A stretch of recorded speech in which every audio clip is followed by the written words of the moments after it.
Sit at my grave. Chapter 1. Icy chills drifted through the quiet room. Broken floorboards and torn molded wallpaper told just how long the building had been abandoned.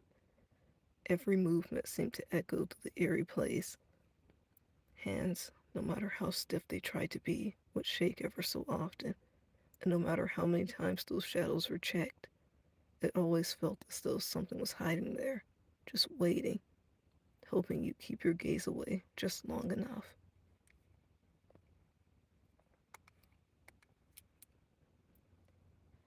It seemed like with every push to speak, their voices were caught in their throats, taking their right words and replacing it with terror.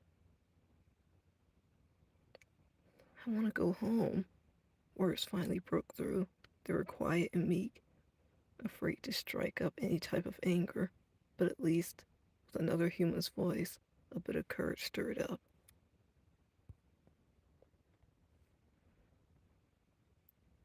We're not done here, Galen. We didn't even ask anything. He tried to sound as though he scolded his friend across from him, but his voice came out just as hushed. What's that important that we need to be here? Let's just leave, Arden. Galen spoke up again with quiet urgency, swallowing hard before glancing around. They both sat on splintered floorboards, facing each other, a book between them. Dirt dusted their clothes from sneaking into place, that busted out old window, just a room before they decided to halt in.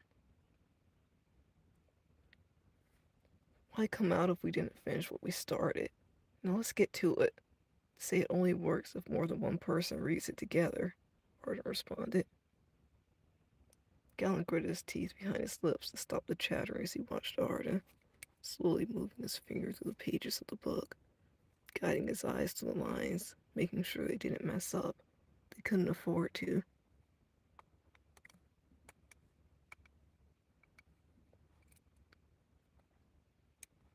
Galen put his hand on Arden, stopping him. Are you sure you want to do this? What if, you know, what if it actually works? He questioned. Arden moved his hand, making Galen's expression swap from concern to a frown. Arden chuckled quietly. It's supposed to work. It's the real deal. I've been researching this for months. I've been preparing for everything. You don't have to worry, Arden explained thoughtfully. Both their tones were still hushed as they spoke. Arden shook out of his daze, thinking about the work that brought him there. That was a lot of the fuel keeping him from chickening out. Now, let's begin. Remember, once we start getting deep into it, trying to look around the room, if you get too scared and stutter the words, they say you could get something unexpected, Arden informed his friend. His body was tensed as he tried to keep his mind from running all the possibilities. Are you ready? Arden asked. The seriousness in his voice only put shivers down Galen's spine. He gingerly placed his pointer finger on the book's page. Just touching it gave him goosebumps. He let out a sigh as he nodded, keeping his gaze on the paper, telling himself that no matter what, keep his eyes there.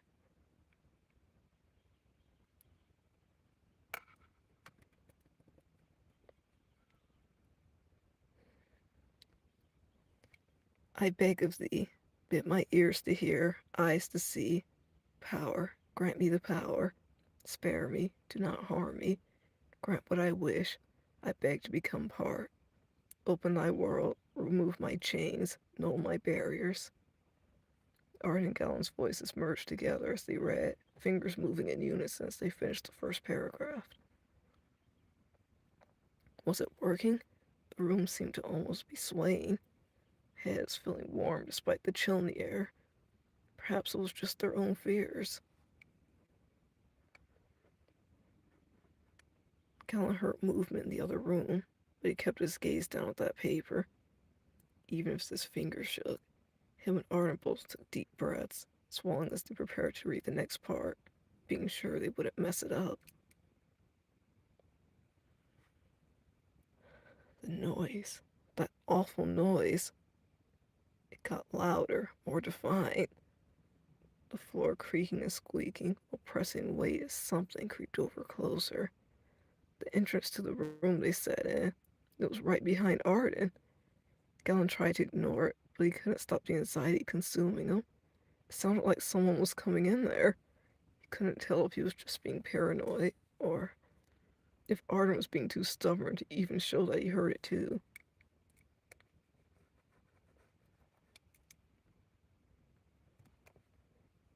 Arden nodded his head at Galen, showing he was ready to read.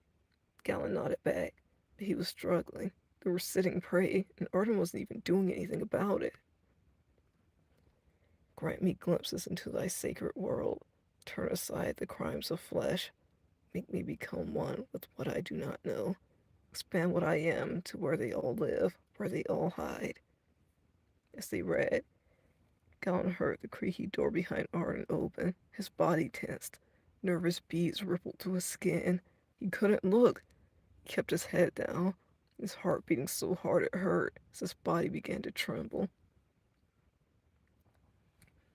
Once he heard and felt something enter the room, his stomach went hot as the rest of his body seemed to run ice cold. On impulse, he nudged Arden hard with his hand he wasn't using on the book. What? Arden questioned, turning around, seeing a figure looming over them. He was hardly able to react. His body was going cold as well. The figure, reaching down swiftly, grabbed the book. How dare you call upon me? The voice shouted. He grabbed the page he'd been reading, cleanly ripping it out, throwing it to the side. Arden and Galen stumbled, trying to get up as they jumbled together, falling backwards, trying to get away from whatever they just summoned.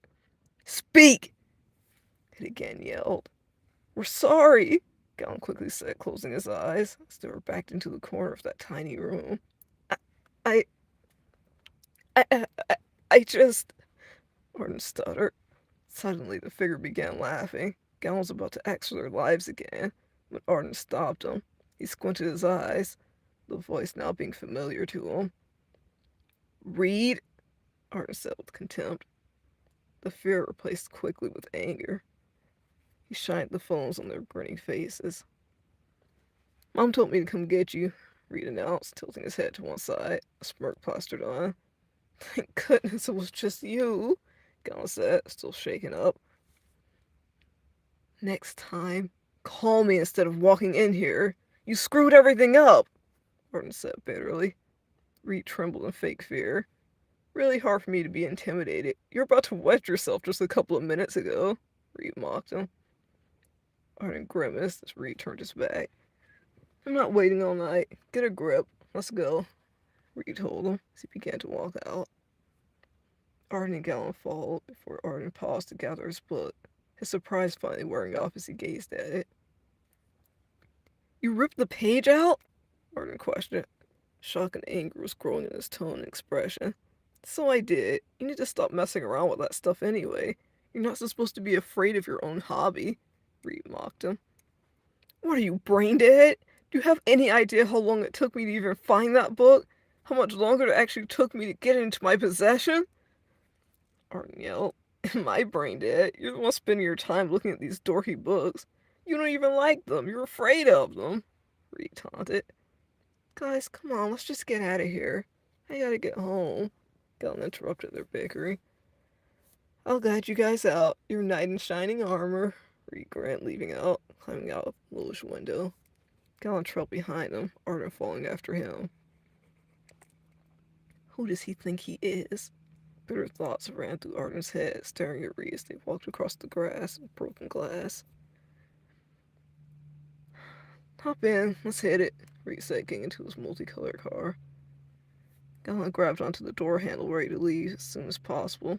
Not you. What do you think this is, a taxi service? Reed questioned, arching an eyebrow, making Galen move his hand awkwardly. Why do you have to act like that all the time? Arden questioned. Okay, guys, this is the first chapter.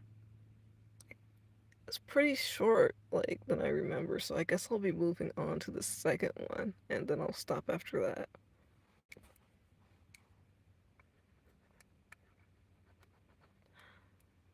Sit at My Grave. Season 1. Chapter 2. I don't want to hear it. Hop in the car. I have places to be, Reed responded nonchalantly. He was starting to use his fingers as drums on the steering wheel as he waited. I'm not going in if you don't give Gallon a ride, too, Arden argued, both locking eyes with each other, Arden almost snarling with disgust, while Reed was a cross between challenging him and mocking him. Okay, you win, Reed sighed, gripping the steering wheel with a sigh. Gallon looked relieved while Arden smirked in triumph. Reed smiled at them again, clicking the lock of his car just as Arden went to grab a handle. I'll just leave you both here, he announced, chuckling. Anger spread across Arden's face. You know what? I'll just call for a ride instead. I brought my phone with me, Gallon muttered, reaching for his phone. No, Arden said sharply. Gallon sighed quietly. This wasn't about him or any of them getting home. He was there plenty of times to see them butt heads like this, both unrelenting and challenging egos. And over the dumbest things, Gallon thought to himself, shoving his hands in his pockets as he waited. Just let us in, Arden demanded roughly, clearly getting frustrated. What happened to your little standoff? Reed asked sarcastically. Reed, Mom told you to come pick us up. I'm calling her if you don't do it, Arden told him. You're way too old to pull the I'm calling Mommy trick, Reed said, rolling his eyes as he unlocked the door. Arden and Gallon climbed in, barely settling on their seats before Reed started to speed down the road.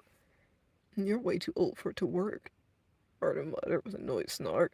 Reed stopped the car with an abrupt jerk, making Arden jut out forward, startling him in his seat along the Gallon. What is wrong with you? Arden questioned, his angry voice still sounding rattled. Watch your mouth, Reed simply responded with a smirk on his face. In terms of talking, the rest of the ride was quiet after Reed started playing his loud music despite any protest. He only acted like he couldn't hear Arden's complaints, or drummed along when he sung along with the music as he drove off.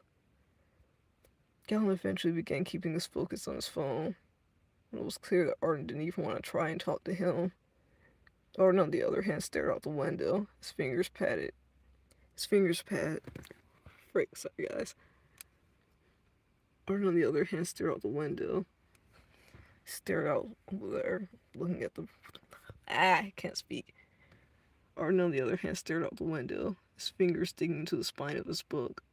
Exasperated scowl etched onto his face, the soft glow of the car and street light shining on him every so often. Arden closed his eyes, gripping onto the book harshly, before finally sighing and letting it go, reminding himself of the book's value. Remembrance only made him internally feel the aggravation grow. All his planning for that night, down the drain because of Reed. This wasn't the first time he ruined something for him. It wasn't enough that he did that, but he also tried to insult him and laugh about it. Arden was getting tired of it.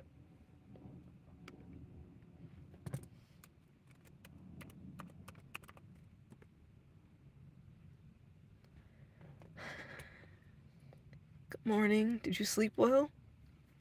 Arden rubbed sleep out of his eyes, hair still a bit damp and disheveled. He blinked a few times before focusing on his mother's smiling face as he made his way into the kitchen. Morning, Arden mumbled. You guys got in pretty late last night. I know you're almost finished, but doesn't mean you want to be late on your last days of school. His mother teasingly scolded him. Arden flopped himself down in the chair after grabbing a bowl of cereal, yawning. Don't blame me. Reed was doing his normal, stupid stuff. Arden began complaining before his mother gave him a strict look. Come on now, she said. Arden smiled at her. Come on, you know it's just a bunch of nonsense. Arden corrected himself, making her nod her head, smiling, before turning back to pouring herself a cup of coffee. I don't understand why you called him to pick us up in the first place, Arden said, before taking a bite of his breakfast. It was getting late. I didn't want you getting a ride from some stranger at that time of night, she explained with concern. A stranger would have been better, Arden mumbled into another spoonful. Oh, you boys.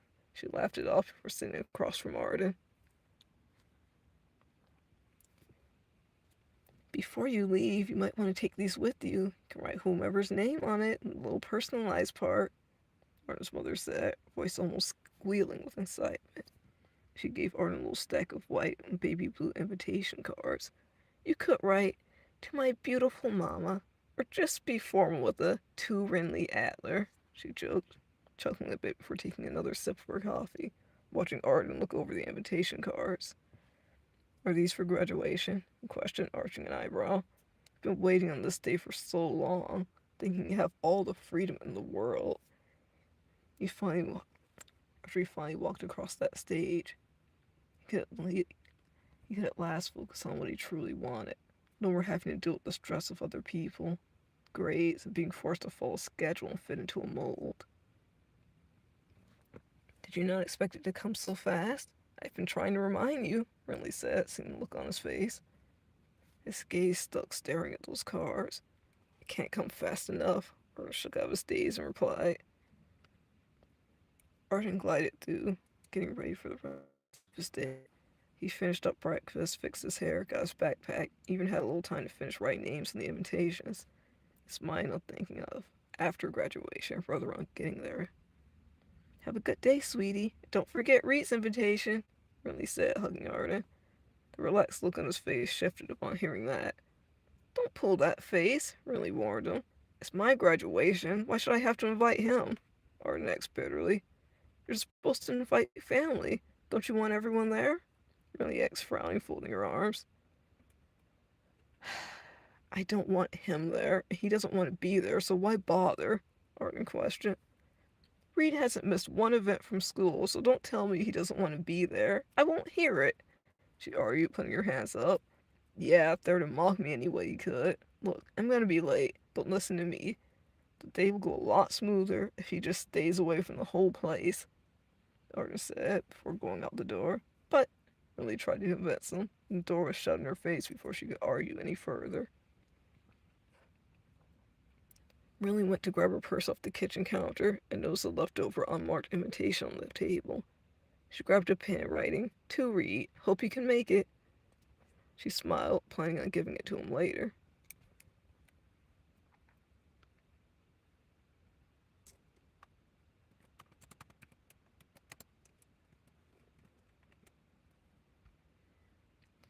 "Hey man, over here!" Gallon waved. He was standing on the school's tracks with another small group of people. Most students were just chattering with each other instead of stretching.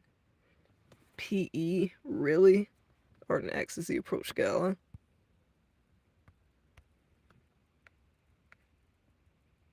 "Not much stuff we have to get done now. Graduation's so close," Gallon explained with a shrug.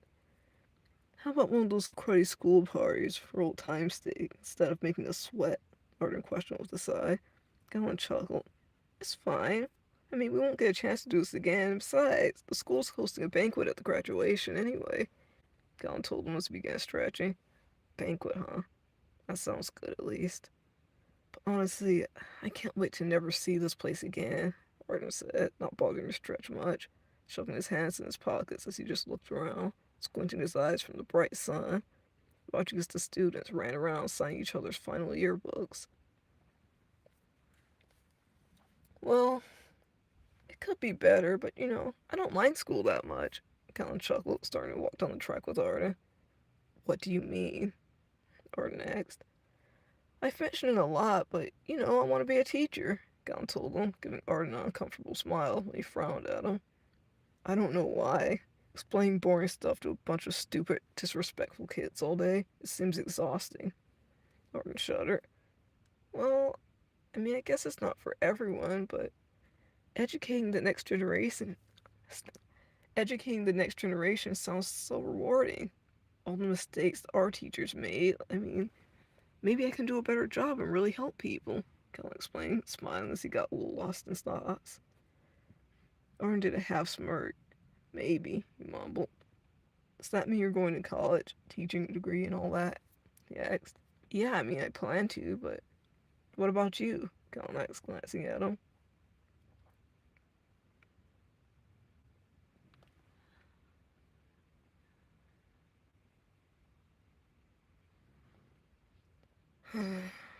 "I'm not too interested in going right back to school after graduation, but if I had to choose something, I mean, I don't know, parapsychology or something like that," Lauren told him. hearing a few chuckles and giggles as they passed by. That's that paranormal stuff, isn't it? Galen said, a bit quieter with a shudder. Yeah, I'd get another stable job with it too, but my main focus will be on other things, Galen explained. 5 more minutes! They heard their teacher call out with his megaphone, making Arden grimace while others picked up their pace. I'm not sure if there's a psychologist teaching parapsychology, Galen said thoughtfully. Maybe you can be the teacher, Arden suggested, nudging him a bit, making him laugh. No way. I didn't like going to that other building with that creepy book, Galen told him, trying to shake the memory out of his head. But Arden began speaking, but he was cut off by their teacher again, telling everyone to hurry.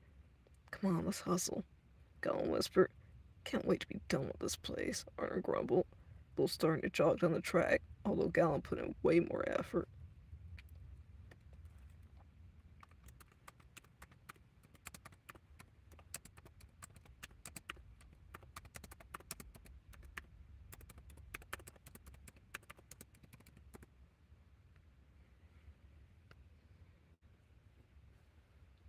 The day seemed to drag. The thought of really getting this life started was what pushed Arden to get through with it, though. They didn't have much to do. The final tests they needed to graduate were taken a week earlier. The rest were for making memories from the school before they really have to leave.